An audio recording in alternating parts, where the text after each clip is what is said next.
আমরা রূপগঞ্জের নয়নের মণি রণাঙ্গনের বীর মুক্তিযোদ্ধা কাজী মনির ভাইয়ের সৈনিক হিসাবে আমরা সকলে উপস্থিত হয়েছি।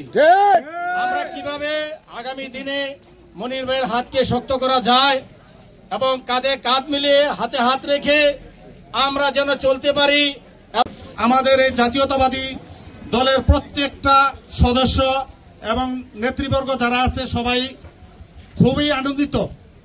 তাদের এই কর্মকাণ্ডের উপরে সবাই খুব খুশি দিয়েছেন। আপনারা এত কষ্ট করে এতক্ষণ যে বসে আছেন, আমার বাপ চাচারা, আমি অনেক কৃতজ্ঞ। শুধু একটি কথা বলি, একটা খেলার মধ্যে যেমন একক দল খেলতে পারে না, আরেকটা প্রতিপক্ষ লাগে। যত বড় প্রতিপক্ষ ভালো হবে তত খেলা সুন্দর হয়। আমি রূপগঞ্জ থানার সভাপতি, আমি ছোটখাটো প্রতিপক্ষকে প্রতিপক্ষ মনে করি না। আমি চাই আমার ভালো শক্তিশালী প্রতিপক্ষ থাকুক। ভালো শক্তিশালী প্রতিপক্ষ থাকলে আমি ভালো পারফরমেন্স দেখাতে পারবো। আমি আমার প্রত্যেকটা নেতা কর্মীর প্রতি আমার খেয়াল থাকে, আমার সুদৃষ্টি থাকে।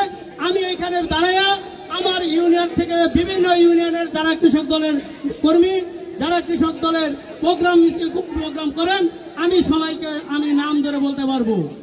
আমি সবার জন্য আমি সব সময় দোয়া করি, সবাই ভালো থাকবে, সবাই ভালো বাসবে। আর রূপগঞ্জের মধ্যে অনেক ভালো নেতা আছে, কারণ রূপগঞ্জ কিন্তু আসলে একটা রূপের দেশ। রূপের মানুষের, রূপের শিল্পপতি, রূপে গুণে ভরা মানুষ এই রূপগঞ্জে ক্যান্ডিডেট হবে, ক্যান্ডিডেট থাকবে, এতে কোনো সন্দেহ নাই। আমাদের এই কাজী মনির ভাই, অনেকে বলেন কাজী মনির ভাই উদ্দেশ্যে দুটি কথা আমি বলি। এই রূপগঞ্জের সাবেক সভাপতি আমাদের কাজী মনির ভাই, এই নারায়ণগঞ্জ জেলার সাবেক সাধারণ সম্পাদক আমাদের কাজী মনির ভাই, এই নারায়ণগঞ্জ জেলার দুদুয়ার সভাপতি আমাদের কাজী মনির ভাই।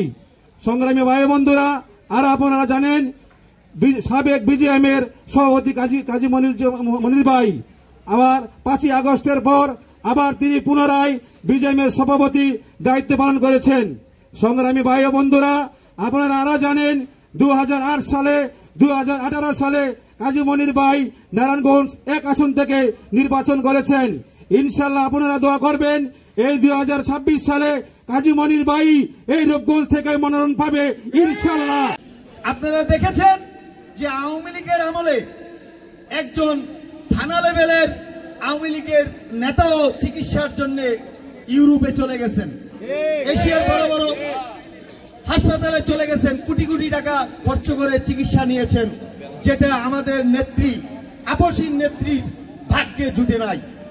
এটা হলো তাদের একটি ল্যাপটপ আর একটি টেবিলের মাধ্যমে সারা বাংলাদেশের যত বিএনপি নেতা কর্মী আছে সবাইকে ঐক্যবদ্ধ করে রেখেছে।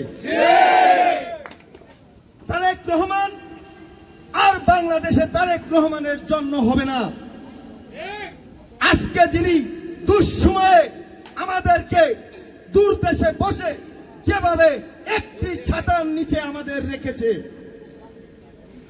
2500-এর নারায়ণগঞ্জ 2 আসনের এমপি প্রত্যাশী এবং ঢাকা বিভাগের সাংগঠনিক সম্পাদক নজরুল ইসলাম আজাদ সাহেবের সাথে আমি 35 দিন যাবৎ এই ছাত্র আন্দোলনের সাথে যুক্ত ছিলাম। আমরা দেখেছি, রাজপথে থেকেছি এবং তারেক রহমানের যেই চৌখুশ দিক নির্দেশনার মাধ্যমে এই 5ই আগস্ট বাংলাদেশ স্বাধীন হয়েছে। মিছিল মিটিং হলেই নমিনেশনের ব্যাপারটা থাকে। আমি আপনাদের কাছে স্পষ্টভাবে বলতে চাই, আজকে আমার সহকর্মী বিন্দু যারা আছেন, মুরব্বীগণ যারা আছেন, আমাদের কাজ কিন্তু নমিনেশন মনির সাহেবকে নমিনেশন দেওয়া কিন্তু আমাদের কাজ না। মনির সাহেবের যোগ্যতাই নমিনেশন নিয়ে আসবে। আমাদের কাজ কি?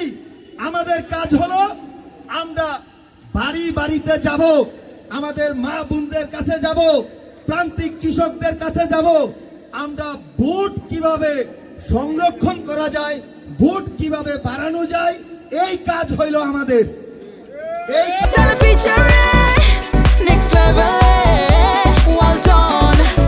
side by side fridge.